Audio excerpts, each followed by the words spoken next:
Hormis le son des cloches et le chant des oiseaux, pas un bruit ne vient troubler le silence de la cité mariale. Aucun pas ne résonne dans le grand escalier habituellement noir de monde. Le chemin de croix est désert, du jamais vu en cette saison. D'habitude, du Rocamadour, à cette période-là, c'est vraiment la réouverture de la saison et c'est rempli de monde. Il y a des tas de groupes qui viennent, qui sont annoncés. On devait avoir une retraite pendant toute la semaine sainte avec des tas de personnes, avec des grandes cérémonies, bien sûr, avec des chantres, l'orgue, etc. Et là, il n'y a aucun bruit et il n'y a absolument personne. Si le père Millet continue à célébrer les offices, aucun paroissien n'y assiste.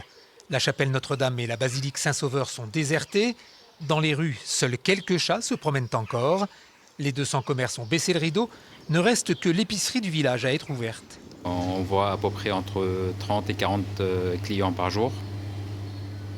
Mais sachant qu'on a fait ça surtout pour rendre service à ce qu'on fait, c'est un plus pour nous et surtout pour la clientèle d'ici.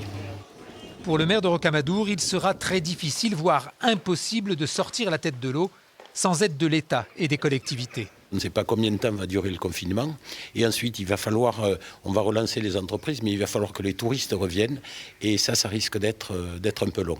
Donc oui, on a besoin de l'État, on a besoin de la région, on aura besoin de tout le monde pour relancer l'activité touristique. À Rocamadour, tout le monde prie pour que le confinement soit levé au plus vite. Pour tenter de sauver la saison, les professionnels envisagent de la prolonger au-delà des dates habituelles.